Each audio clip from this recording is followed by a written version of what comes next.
Hey, love, hey. Welcome to Style Therapy, a Zen Zone conversation space where wardrobe and wellness collide.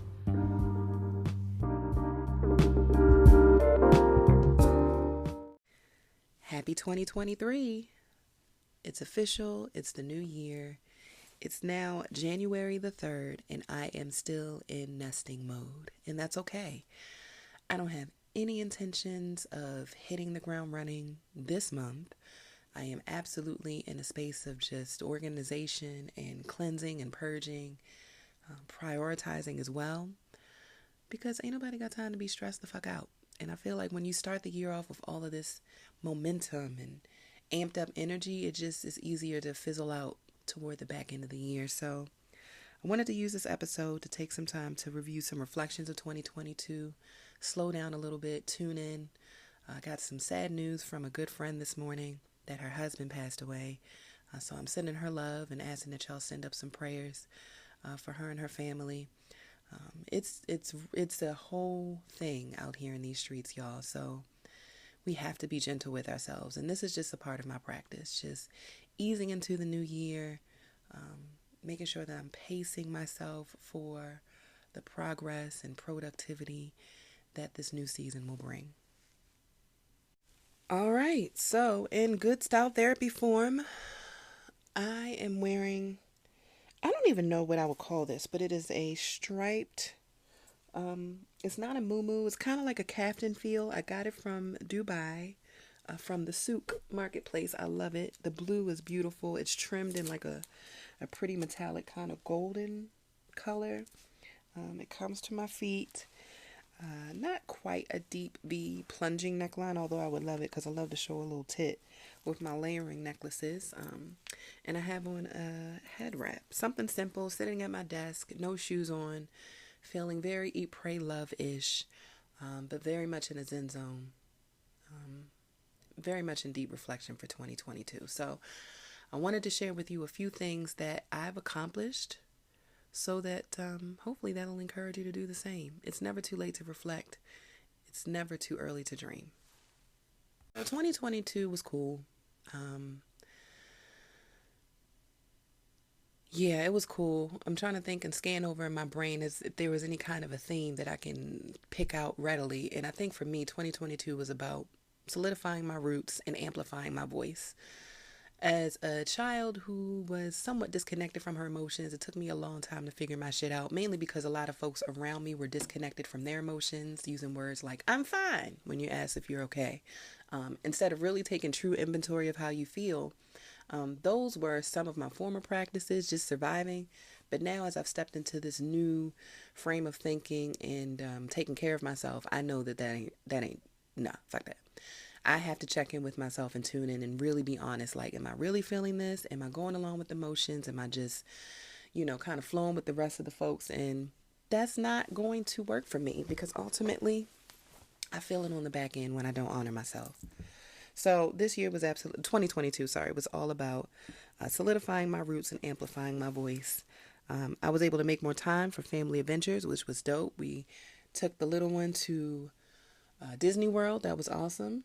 By day 2, she asked to go home from Disney. I said, well, goddamn, we done did our damn job. Excited about that. I locked in on some forever friends, which was really huge for me because as a former people pleaser, a person who tries to, get folks to come around and be around and build community and foster community, sometimes that can leave me feeling depleted and empty.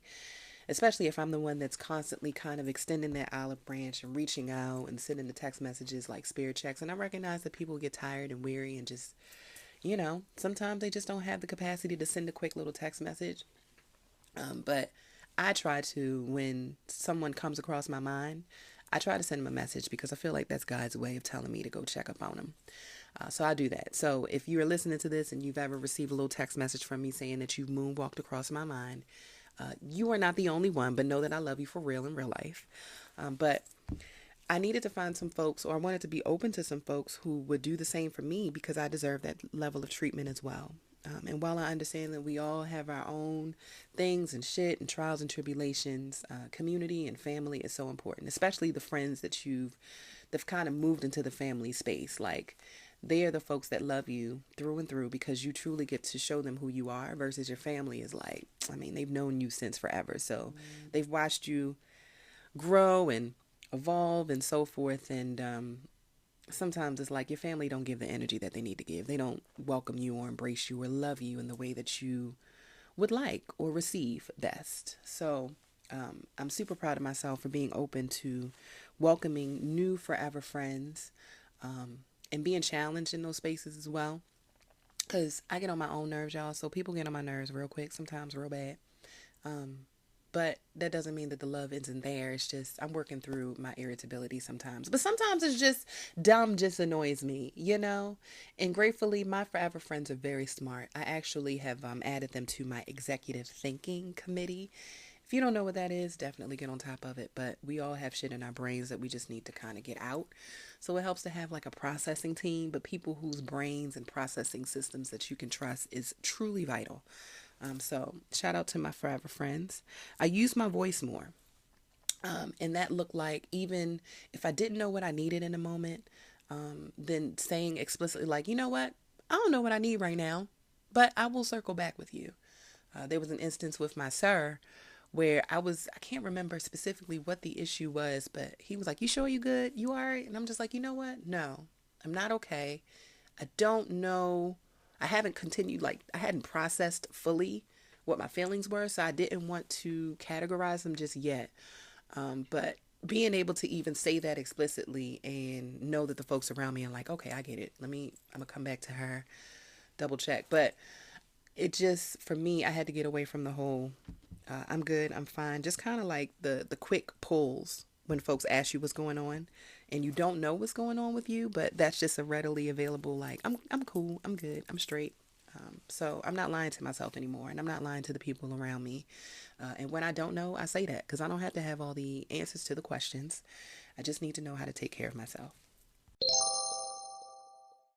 All right, so of course, it's time to get a little stoned, just to give you a little bit of crystal knowledge in your journey, in your day to day. Don't forget to visit www.newvintagebysam.com to check out the Healing Hardware collection. So today I'm wearing some agate and carnelian. Agate is a stone that's good for courage, strength, balance, and harmony. And carnelian is a red stone that's good for emotional warmth, memory, and courage. There's also a few Java glass pieces in the bracelet that I'm wearing, and batik bone. Batik bone is a good bead for strength and fortification. The Java glass, however, is really, I use different beads that are from Africa, the motherland, because, and specifically with the glass beads, they're made from recycled glass bottles. The bottles are taken, they pummel down to a fine powder, reshaped, formed, painted, and put into the fire. They emerge more vibrant, stronger, and wearable. And to me, that is a testament to our abundance and us being able to recreate ourselves and our experiences at any time. There is no such thing as trash as it pertains to our life experiences.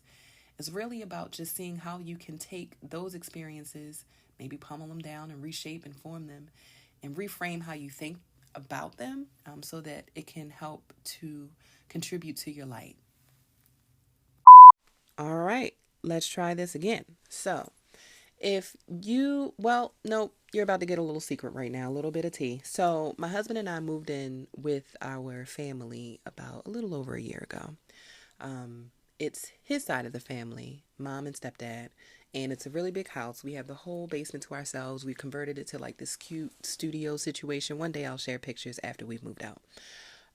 But it's been a beautiful experience because while this could potentially be something that, one would be ashamed of, the people under the stairs, being 30 plus and living back at home with your parents, that's not a bad thing at all. And it's truthfully, to me, one of the best ways to set ourselves up financially going forward so that we can build wealth for ourselves and really not occupy or move from a space of like angst or, just our back is against the wall. And that feels really, really good. So not only are we setting ourselves up financially, we're also making better decisions, more informed decisions about how our home ownership journey will go. In addition to that, we've been able to nurture relationships with our family. My family feels so different from my husband Michael's family. It's nothing's worse, nothing's better, whatever. It's just different. And I appreciate that Mike's family is, they love in a way that I receive most. And my parents, they just, they got a very distinct energy, but all in all, like, that's what brought me here. And that's what got me here to who I am. And I would not forsake them at all. And I appreciate them for doing the best that they can. I just know that this time that I'm spending in this new familial space has transformed me internally. It's helped to soften me. It's helped me to feel seen, and in a different way, because my parents look at me in one way and they know the little kid, the little shithead maybe who's just, from the bottom to the top. Here I am, but still really no kind of inkling as to who they raised, really. It's kind of like, we know she's got good values. We know she does this, but I don't think my parents really understand how fucking dope I am. And that's okay, because I don't even think they understand how fucking dope they are. But that's okay, because I'm going to keep telling them, and I'm going to keep showing them, and I'm going to keep shining in my light.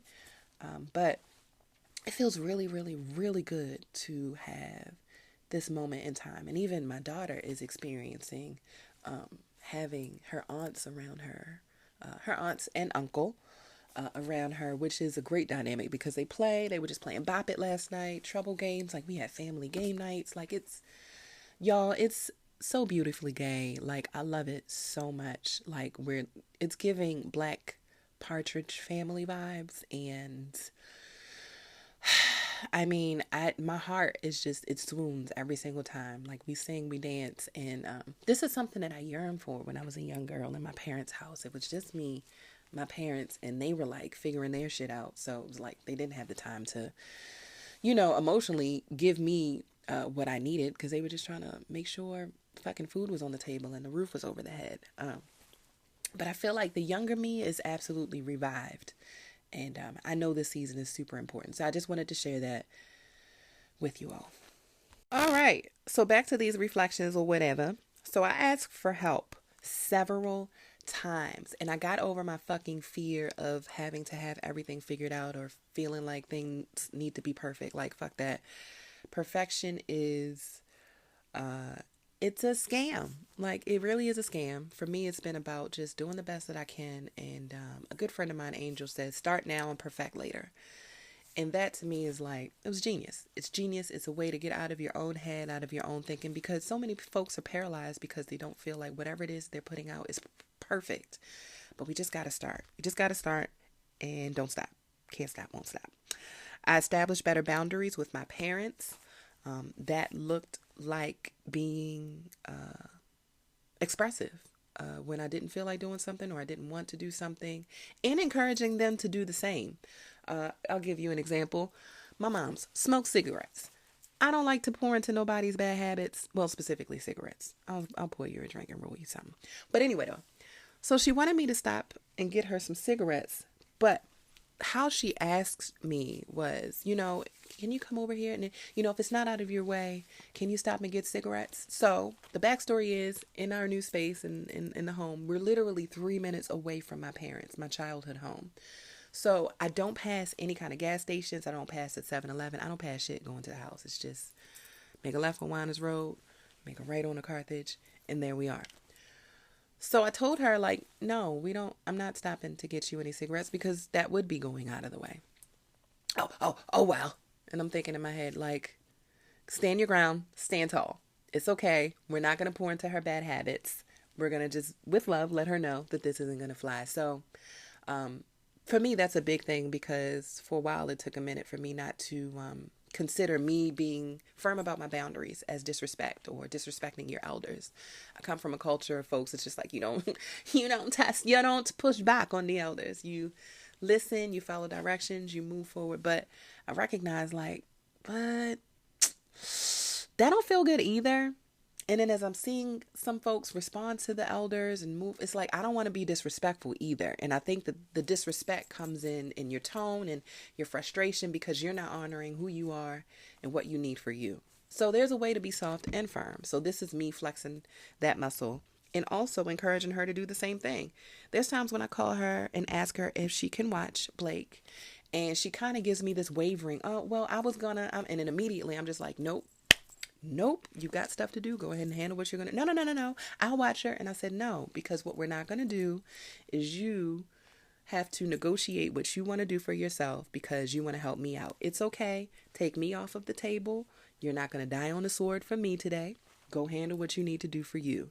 So this is a process of me, one, learning how to be soft and firm, but also encouraging her to like use her voice more, because I think that she's so accustomed to like doing things for other people and helping other people and taking care of other people that she's just so disconnected from taking care of herself and really honoring her own voice.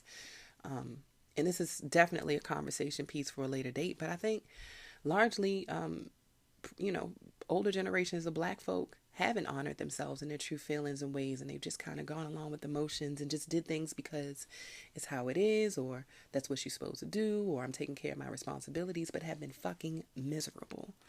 And I refuse. So back to my reflections.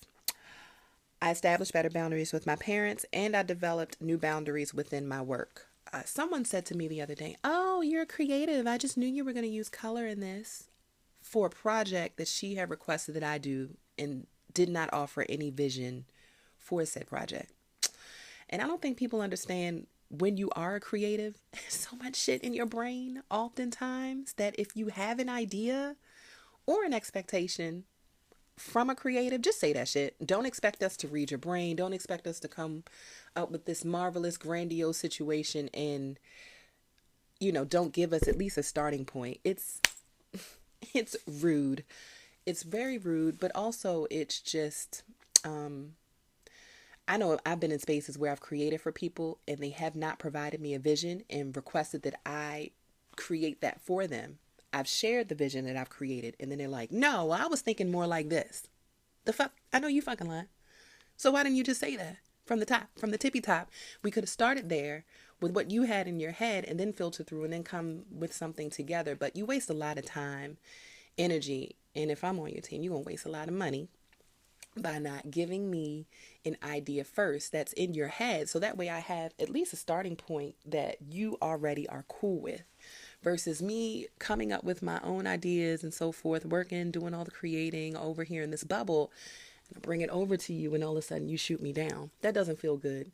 So that's definitely something that I've been able to do, is to develop better boundaries in my work, and communicating with love as well. And sometimes I just realize, like, don't even worry too much about the fluff and everything. Just say it. Especially some of the teams that I work on, I feel really okay with just like keeping it totally 100. And I'm super grateful for that, because I've been also making sure that I place myself in work environments that are, that welcome me in my wholeness and don't require me to have to segment myself, because nope, I'm whole as hell. I'm whole as hell. So I found softer ways to communicate my boundaries to loved ones in the world. I became a short-haired, blonde scallywag, and that was cute. Like, the blonde hair was giving everything that I needed. Like, I felt free. I felt like this is the shortest my hair has ever been. This is the lightest my hair has ever been. So it's definitely a vibe where, you know, a woman cuts her hair off, she's definitely finna change the world. So that was necessary. I think by cutting my hair off, it was definitely a spiritual piece. I went to, let's see, I visited Vegas. Well, I've been to Vegas before, but to connect with my friend, we left from Vegas to go to LA, and then from LA we flew to Dubai. Fucking loved Dubai. Dubai was like, New Orleans is like my spirit city.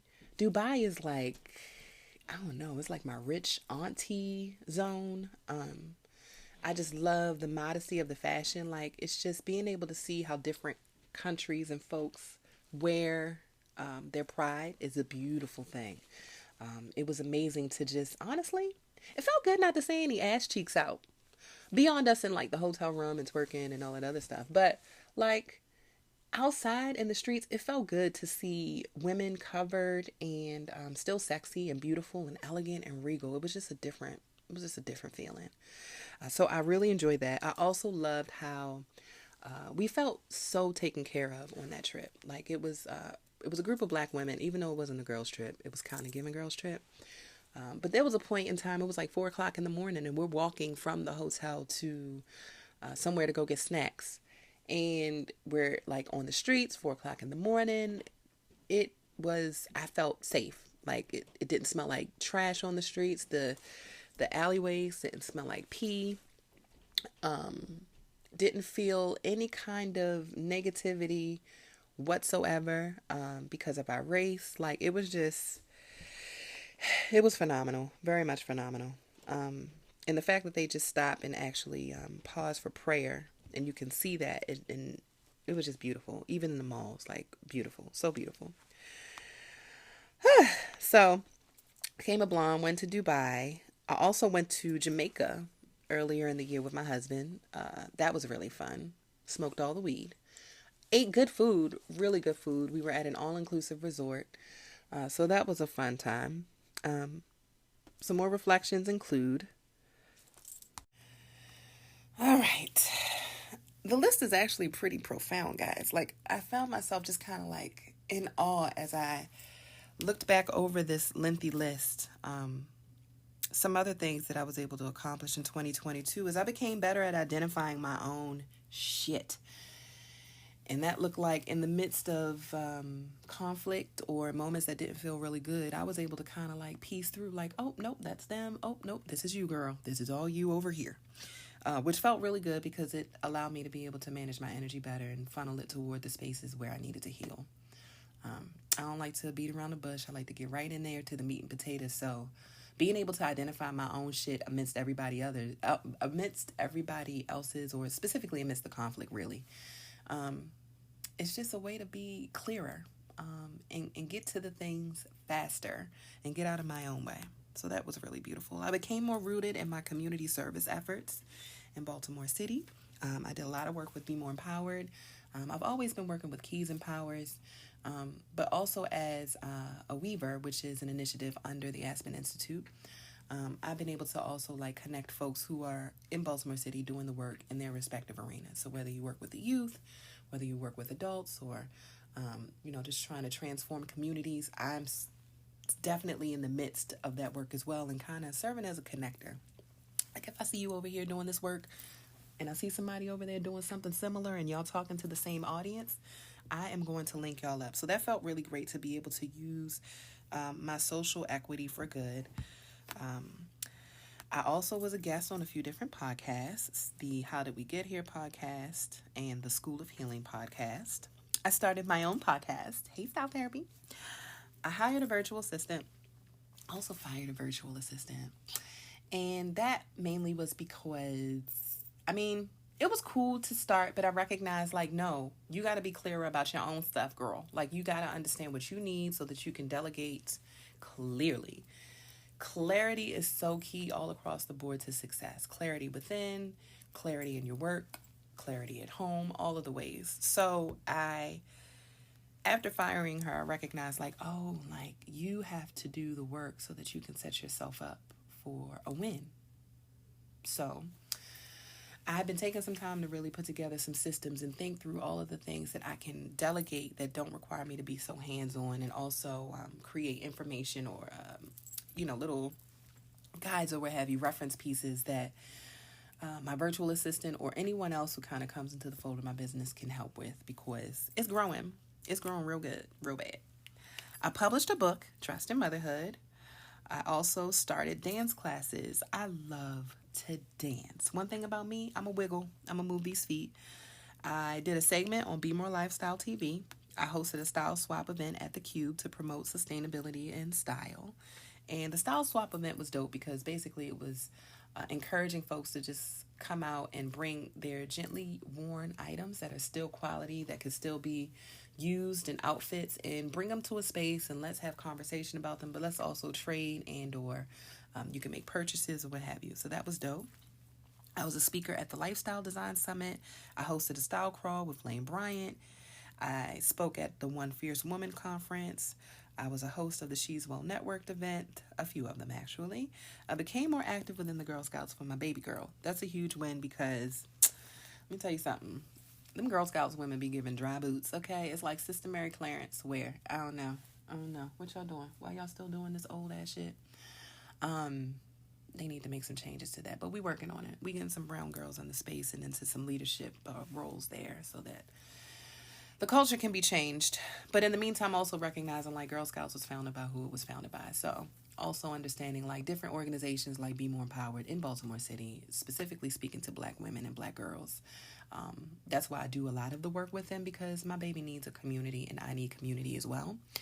And there should be more. There should be more communities that serve us, Black women and Black girls. But at this point, we are going to different areas and soaking up what we can. So from the Girl Scouts, we soak up some things. We get them cookies. We enjoy the little camp situation. So good stuff. In Dubai, I actually rode a camel. That was scary. I met a sultan as well. That was strange. I started therapy in 2022, and my therapist told me I'm very self-aware. So fuck anyone that's tried to gaslight me. I had a style client in Japan, y'all. Like, I was actually styling someone virtually in Japan. That was dope. I facilitated 2 kids camps during the summer, the Keys Empower Summer Program and Be More Empowered Girls Summer Camp. I attended the Black Girls Vote Ball for the first time. I also kind of made my way into the Black Girls Vote space with more of their events in 2022. It's always so fabulous, and you meet so many beautiful, dynamic women, Black women specifically. I made my first Sergio Hudson purchase. Now, full disclaimer, it was the collection through Target, but hey, it's Sergio Hudson, and Sergio was in my closet, so there you go. I secured a storage space to begin collecting pieces for the wardrobe, which is going to be my large closet offering for my students to come in and feel different garments, look at different products, and we'll be able to talk about them, talk about manufacturing costs. I really just want a space for my babies to actualize themselves as fashion designers and creatives. And yeah, I hosted a book signing event. That's huge for me because I am, as it comes to like celebrating me, I'm getting better at that. I'm getting really better at that. Try not to feel super weird about that. But yeah, hosted a book signing event. Loved ones showed up. My parents didn't show up, and it's all good. I was a speaker at Getting to Your Riches. I tried blood sausage for the first time, and that's a fuck no for me. I traveled to see Luray Caverns with the family. That was cool. It was hella moist. I wore my Hanifa sweater in there, and it was nasty on the tassels on the floor because they was just sliding across the ground. It was real trifling. I made Christmas cookies and brownies with my little one. This is a first for me. The holiday season is always kind of a shit show. As a solopreneur and a maker, creative, I was always inundated with like shows and orders and everything. But 2022, it felt really good to like slow down and really get into that kind of energy. While we're not real big on the Christmas culture, we're huge on the family fellowship and reflection time of the holiday season, so we love it there. So that felt really good to hang out with my homegirl and her daughters and do some cooking. I healed some traumas with Black women. I love Black women, but I know when you are met with a unhealed Black woman, that can be a whole thing. Whew. We're going to have to put a pin in that one because that's a conversation for a different day. But nonetheless, I have been working through that and I feel very confident. And that's all. I strategized my wins for 2023. Beautiful. I became more comfortable saying I love you. That's not something that I heard often in my household. I love you was literally something that was said when folks were in the hospital or folks were at a funeral. Real kind of bad situations. You know what I mean? So I've become more comfortable normalizing saying that. I say it with my family all the time. Michael and Blake, we do it. I love you.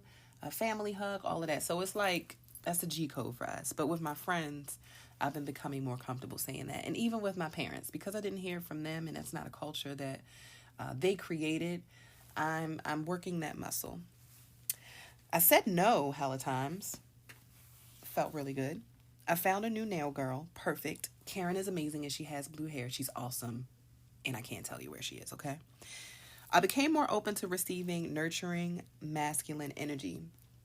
So this is also another point of conversation that we'll have to revisit. But my narrative about male energy cannot always be that it's just, eventually it's going to come to a place where we're going to figure out if we're going to have sex or not, or if I like you or if I love you. No, like, we're just going to live in this pocket of platonic friendship, and that's okay.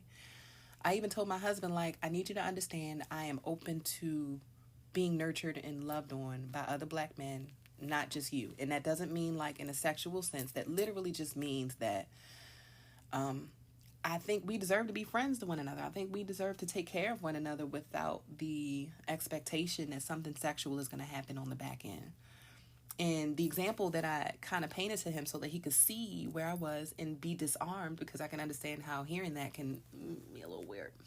I said, when you are around women, your homegirls, friends, or what have you, like, they're nurturing, they're taking care of you. That you need anything, you want to eat, so forth. I'm like, that's not something that I'm genuinely accustomed to with men.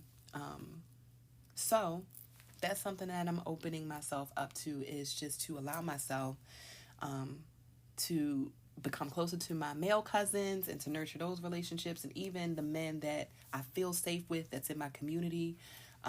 Nurture those relationships as well, because we all deserve each other, and we all are each other's business.